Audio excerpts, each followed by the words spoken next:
Five, four, three, two, one. This is the Jai 08, also known as Jeremy Jai Guillory, and we have today Mr. Go and say your name. Flying Lion. I'm the one and only lion in the universe, Flying Lion, coming from you from Dallas, Texas. The Flying Lion. Right. So, tell us a little bit about yourself. I started training in 2010.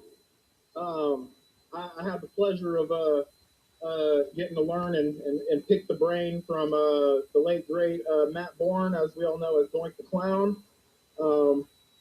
Tremendous opportunity and very privileged to do that. And I started off as a ring announcer. So my dad actually got into an argument with my mom. He was the ring announcer for the show I started at called Wrecking Ball Wrestling here in Dallas. True story. He and my mom got into an argument and he lost his voice. So they had no choice but to have me step in and do the ring announcing for him. Plus, I was getting really good with my Spanish, so I started off as a lucha libre locador, as they call their Mexican ring announcers. So that was a nice, fun thing to start off with, and yeah, trained on and off till the end of 2011. You know, I just focused on graduating high school. Tried servicing the Air Force, but I got discharged due to injury. So yeah, I come back to the ring once I heal up, and yeah, I got my match before 2011 ended. I even got and at the before all of this, I was doing interviews just like you, and I was doing reviews of pay-per-views and things of that nature. So there were a lot of people online who were tuned into this iPay-per-view. This iPay-per-view got a lot more buy rates than what was expected. So much so that some of these guys forwarded my match to Dave Meltzer, and he gave me an official rating of 1.75 stars, which I know is like something people would be like, "Oh, that's trash," but I mean, for your very first match, hey, I'll take it. Yeah. It's better to have 3.5 stars for debut match than probably like a 1 star, I bet. It was 1.75 stars, so Yeah. just shy of 2 stars. But hey, it was better than a 1 star match for sure. Yeah. Yeah. So you've been wrestling since 2010. Have there been any um, big names that you've wrestled other than Matt Bourne? um, so I would like to give a shout out to Brandon Groom, who wrestled for Chair Metal Wrestling with me there. The fact that I got the main event a show with a former WWE talent. I mean, whether it was farm talent or Heat and Velocity, he still had his matches with champions we know of today. Yeah. And for me to be on his resume as well, and he on mine, it was a great pleasure there. So we were on TV together. We were on the intro together. So I couldn't ask for much more. Aside from training with names like Matt Bourne or Brian Kendrick or Lance Hoyt, I'll even throw in Rudy Boy Gonzalez's name, even though I'm not his favorite by far. I'm no Daniel Bryan, but very pleased just to train and learn from these guys. I've been utilized more as a. I hate to unveil the curtain, but I mean, you've seen the WWE 360 and Unreal and all that stuff. So there's not much more damage I can do, even though I was brought up old school. But I was utilized more so as a enhancement talent.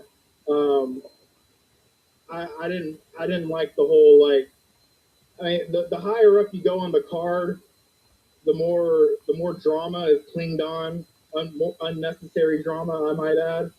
So I mean, it just made life easier. Have me put over somebody who's younger than I am. So not to get off track or digress. I have been backstage for WWE at the American Airlines Center in Dallas, as well as AEW at the Curtis Colwell Center in Garland. Um, I was just there just to get a look at. Um, but one thing that kind of halted my ambitions for a while was when Agent James Gibson, as we all know as Jamie Noble, came to the back to shake our hands. Like, oh hey Barry, how's it going? Oh hey Greg, how's it going? Oh, and he just looks at me. I'm like, oh hey, I'm Lion, and I shake his hand, and he kind of gives me that look like I've had spiders crawling on my face. Yeah. Goes to the back, and just like about 5 or 6 minutes later, 8 security guards come in and say, "Yeah, we got to go. You've been relieved." So I was like, "All right."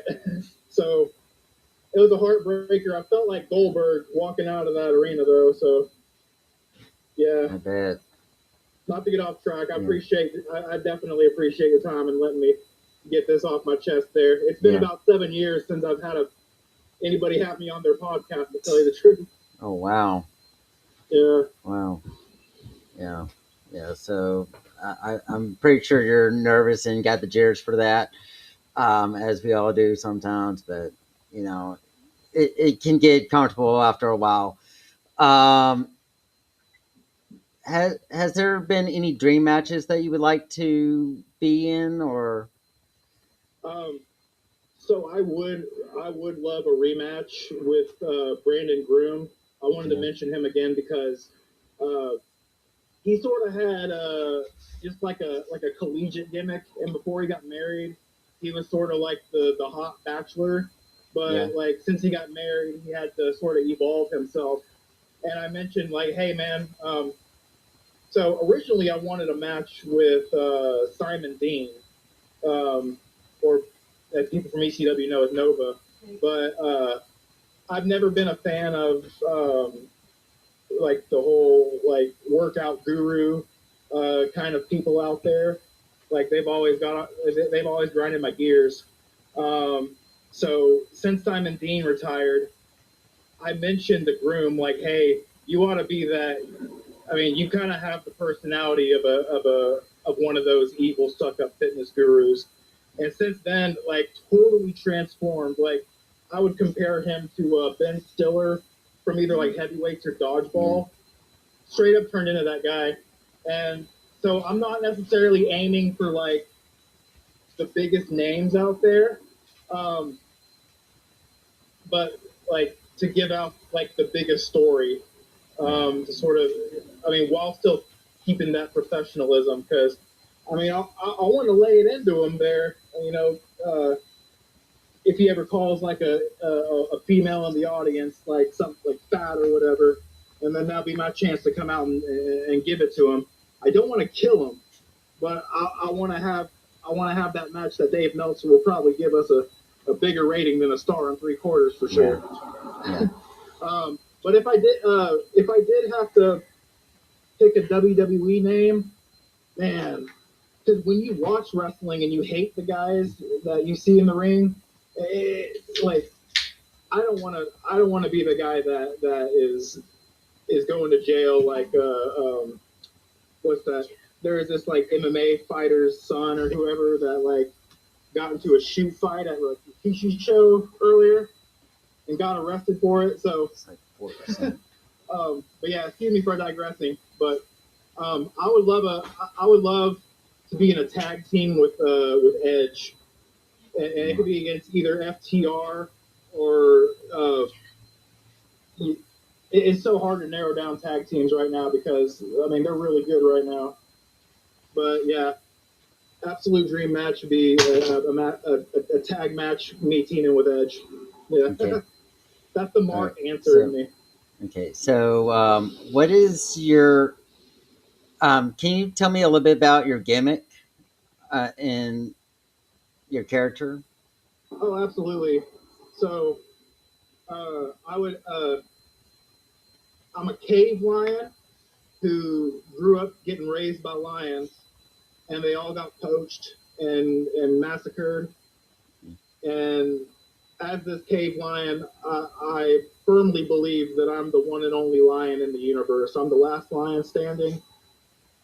There's other imitators out there. There literally is imitators out there, and uh, pretty much it's consumed my entire psyche. Like I'll see lion statues and I'll give it the finger. Like I get so mad at other lions out there because Yeah. I'm adamant about being the one and only. Right. So that's about all I can give. But Yeah. If I had to give out like names that I sort of have taken elements from, Yeah. So of course there's Edge. I also have to give a shout out to the Von Erichs. Yeah, when you're from Texas, like they're royalty. Like Yes. they literally would shut down schools in entire cities, so everybody can go and mourn for the Von Erichs. After my first match, the one I was mentioning, there was a 98-year-old woman that came up to me. Is like, young man, you remind me of them Von Erich boys. So, I mean, since then, I had to, I got big shoes to fill, or shoeless feet to fill, in Kevin Von Erich's case there. But yeah, definitely take from Von Erichs and Freebirds, as well as the unorthodox styles of the Ugandan giant Kamala and Nick Dinsmore, Eugene. Yes. I look up to them a lot too. Yeah. Who was your favorite wrestler growing up? Yeah, definitely Adam Copeland. And I know that there's been periods where he's been injured, and I had to fill that void. Shoot, yeah, I really like Natalia, and she's one of the reasons why I wear pink. You never know how cool of a person somebody is until you meet them outside of some kind of meet and greet setting, Yeah. or wrestling setting. In her case, I ran into her at a karaoke bar, and I was legit like a huge fan of hers, and she was like the absolute sweetest. But as far as like being a wrestler, like, I mean, I think she's probably like the has like the longest tenure out of all the women in WWE right now. Definitely. And she can still go. I mean, she's been able to go since the get go, and hasn't. I mean, I would say she's probably like in her prime right now, and she's been roughly 20 years. So I look up to her a lot too. But yeah, off the top of my head, there's just so many, But I got you a guy and girl answer right there. Yeah. Yeah. Let's see what else we need to know here. Is there anything else that we need to know that you would like us to share? Oh, sure. So I am labeled the part timer. I like to joke about having that like Brock Lesnar or Roman Reigns schedule. Yeah. So I don't get booked every so often. I will say though, because people, I've had a ton of injuries. I mean, this would go on forever and ever, and I'd probably lose my battery telling you all of them. But my last major one was another neck fracture, and that's kept me sidelined for a while. But I'm safe to say right now that I do have job flexibility, and I'm open to go out there and pursue some more work in the ring. And I watched the Iron Claw, like the first time since it was in theaters, when I watched it like 4 times with customers of mine. Yeah. And yeah, I got that fire back in me. So definitely. Yeah, when one of my Uh, promoters was telling you wanted to have an interview with me, I was like, so yeah. yeah, it took my thrills, man. Yeah. How many championships have you won before? So I have I have 2 belts and I have a plaque. My first championship, it took me about 10 years to win, but I'm glad I did. It was Chair Metal Wrestling's Grand Union Championship. It was going to be their international title. Um, so it was a gosh, how do you like a beta championship belt, like it wasn't like all the way finished. But then we got some plates with different like countries' flags on it and stuff like that. And I had like over like 50 countries that I was representing on my championship. But it had to be rebranded into a new championship because of like political reasons or whatever. Maybe one of the 50 countries was like, hey, I don't like that or whatever. So it became rebranded into the Grand Prospect Championship. So it's still that mid-tier upper card championship for Chair Metal Wrestling and the CWNEA. It's sort of like a Christian NWA that like we were associated with. I'm unsure about the partnership right now, but yeah. So the Grand Union Championship, which is now the Grand Prospect Championship, and I also have the Puerto Rican 24/7 Championship that I hold so proudly in my home right now. And then back to Iron Claw, it came out on my birthday, which was December 22nd, and I had a promoter award me with a Modern Day Warrior award plaque that I'll hang above my door. So those are my three, like, I mean, that and being on TV are like my favorite accolades and championships there. All right. Um, Sounds very interesting to hear on that. Let's see. So, what got you into wrestling? You said that you started out as a ring announcer Mm-hmm. in 2010. Yep. So, was it your father that started out with the wrestling business in your family, and you just wanted to follow up in his So footsteps? he wasn't a part of my life growing up. I had stepdads, which were, I mean, I had some good stepdads, so I'm not going to knock any of my father figures there.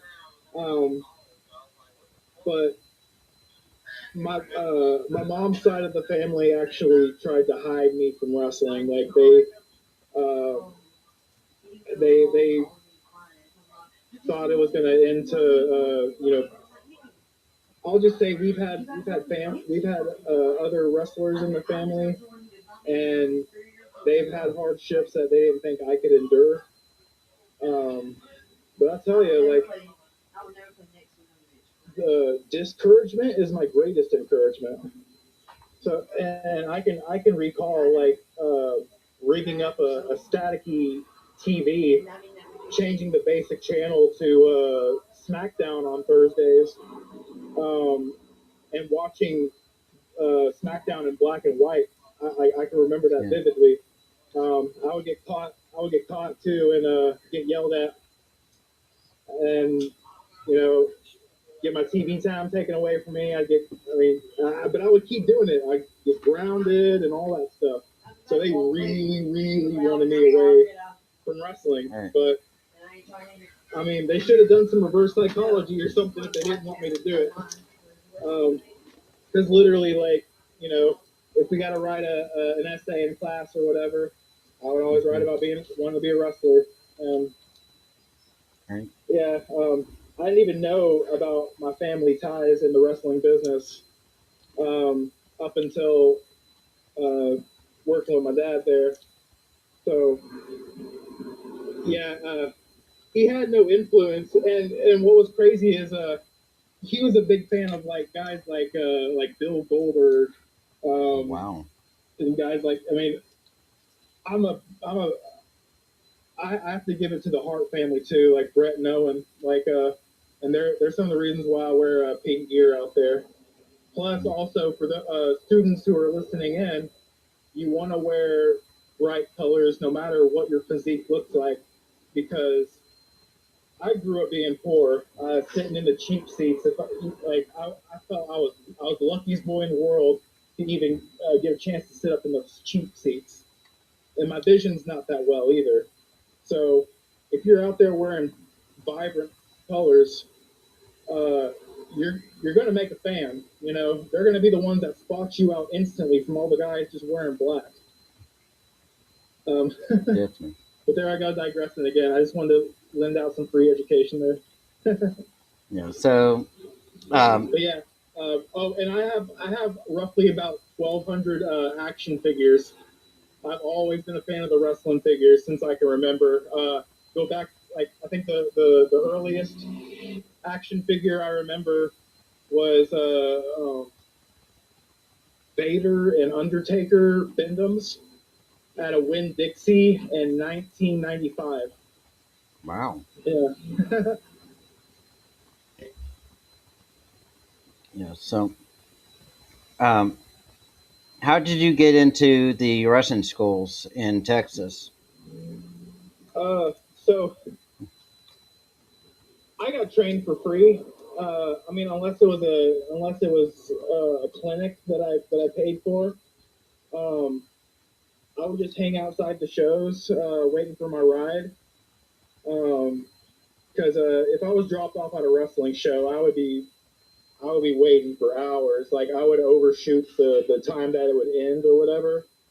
And so I'm here thinking it's going to be a 6 to 8 match card, but like those nights where it's like a 5 to 6 match card or whatever, um, I'm hanging outside and I get to see all the wrestlers outside of their magical realm of wrestling there. Yeah. I recall one time telling and he's not fond with me right now, but I have to give him a shout out to GWF Onslaught owner Scotty Master Blaster. Yeah. I wasn't pleased with the show that he had. He would ask me each time, "How's the show?" "Oh, it was all right." "Oh, nice." But yeah, that one night, "How's the show?" "You really want to know?" It's like goat balls, man. I hated everything about it, and the reason why I keep coming to these shows is because I want to be on here one day. And he just flat out said, "Well, if you want to get trained, we'll train you." So I started going to, and the venue was at a bazaar, and they were sharing it with the Wrecking Ball Wrestling show, the one that had Matt Bourne and Rudy Boy Gonzalez go to. So, yeah, I trained with them as well as Metroplex Wrestling. That's where I got to train with Lance Archer. Yeah. Oh, and Brian Kendrick there. Yeah, he actually had all the people in his clinic put on a show just for him, and everybody else found a partner. Myself and my opponent were the leftovers, and Kendrick ended up telling me that my match was his favorite. So that was another feather in my cap there. Yeah. And then there's one training facility I went to, but it was just so ridiculous. I'm not going to say their name, but they're in this DFW area, and I paid $50 for one class, and I was like, no. But it was really so I could. It was really so I can keep an eye on two buddies of mine that I went to school with that attended their training facility, but neither of them ended up making it. So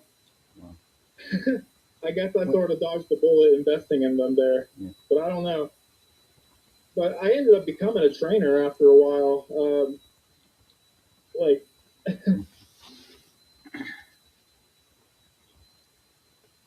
So Yeah, so so when you're training, what are some of the big lessons that you would tell your students um, uh, when wrestling, other than just protect your opponent and things like that?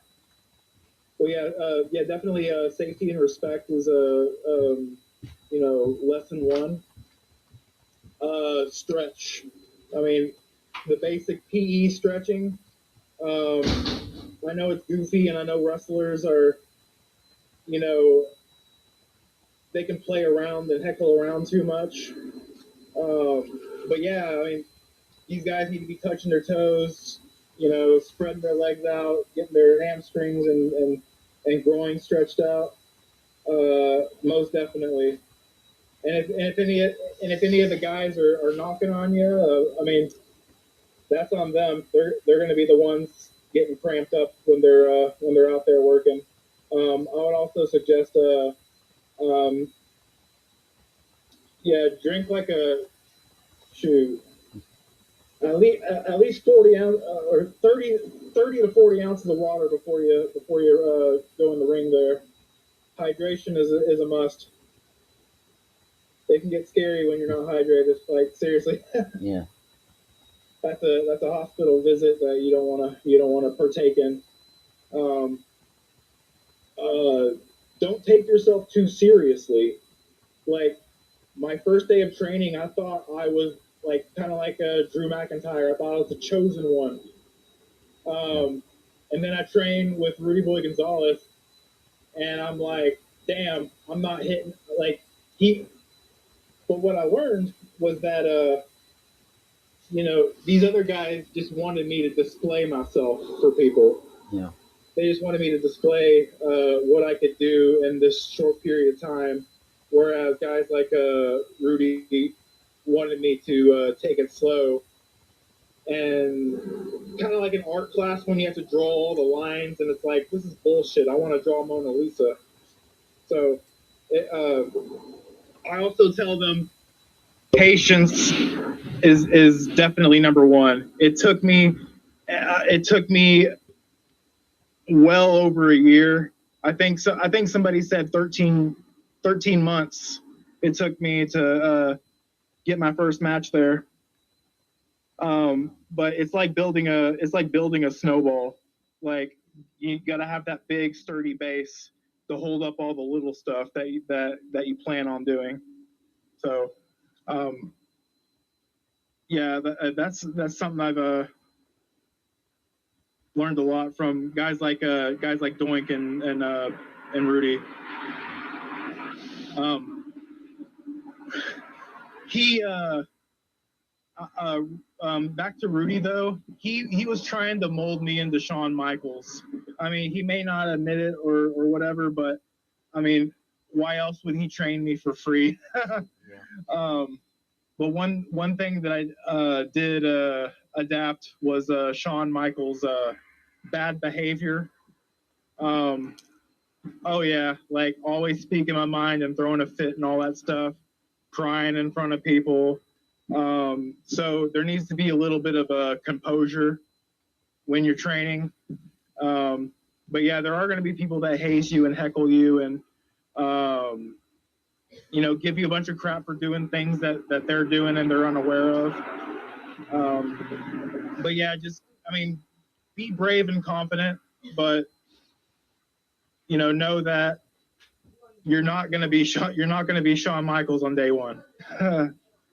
I like people to know that. And it's rough. Some of the roughest training experiences that I've ever had. I used to walk 2 miles from Garland to this train station that took you to Dallas, and then I would hop another train from Dallas to like way east in Fort Worth. Well, you're in that Mississippi area, right? Yeah. Mississippi area. Okay, so I'll just say in mileage, just the journeys that I've had to take. So yeah, take 2 trains to one of these West Texas cities, and I would have to walk about we say, but like it was brutal. Like if you could imagine a homeless guy playing the Joker from Dark Knight. Yeah. That's kind of that's kind of what you'll get out of Matt Bourne. But it's like I'm beating myself up over not buying any of his 8x10s because there's a time he was selling them 2 for $5, which is like extremely low, especially in that time where it'd be like 5 or 10 for each one. Yeah. But I didn't even have the money to buy an 8x10 from him, and it broke my heart there. But yeah, when he'd hang around the ring or in the locker room, you know, he was very short spoken. You had to sort of yell at him for him to hear you. But I mean, overall, like a nice laid back guy. And I remember one time, I remember hearing him call his match in the back. Literally, there's only like 7 words exchanged. He goes, you, me, you, me, you, me, me, you. Like pretty much like, yeah, you, me, you, me, you, me. Just saying the when to take over and whatnot. But that's it. And then they went out there and they made magic. Oh wow. He was facing some 7-foot lumberjack guy, and put on the stump puller where he sits on the shoulders and lifts your leg over your head there. Yeah. So that's one of my favorite things that he taught me there. So I was like, yeah, I want to learn that stump puller. I haven't, out of respect, I haven't done it in a match, but I would like to someday. So like once I get to my final days, I'm gonna pull off a stunt like that. But I love him and rest in peace. Yeah. Yeah. As a fan, I do miss him a lot as well. He was a very good legendary wrestler. Definitely deserves a spot in the Hall of Fame somehow. But it's just tragic on what happened to him in the end, overall. So, what is your favorite? What is your favorite match that you've had that someone can go into like YouTube or something and look at? Well, I'd like to say that a lot of my promoters, out of spite, have deleted a lot of my best matches. There is one from North Texas Wrestling, or NTW, and I think it was a Valentine's Day sort of themed event. And I had a match with Devion Black, who I mean, he's done some videos with Jack Vaughn, the thigh slapper guy. Yeah. So like that was really cool. What I really liked about this match was that he wanted so bad to go to one of my training seminars that I was going to have in Arkansas. But it got canceled. And then when I actually went to wrestle a guy, he thinks I'm brand new. And I don't call anything with him. We maybe a few things, but he's like constantly checking on me, like, "Are you good in the head or something?" I'm like, "Yeah, I'm totally fine." I guess I wasn't showing like the jitters or whatever. You know, everybody wants to be in the back acting like Brock Lesnar and stuff like that. Yeah. But like the little Lesnar jig that he does before. Everybody does that before going through the curtain, but I'm a little more laid back. But my favorite part was after the match, you know, we get beat up and go to the back. The back was kind of exposed, so like I'm throwing my hair over my face and saying, "Get the fuck away from me," but I want to talk to you. And then I tell him, that was a really good match, and I'm very sorry that you couldn't attend my seminar. So he was like, what? So I was really but there was a match that got deleted that was really big in Paris, Texas. It was against a luchador named Dosis, and this guy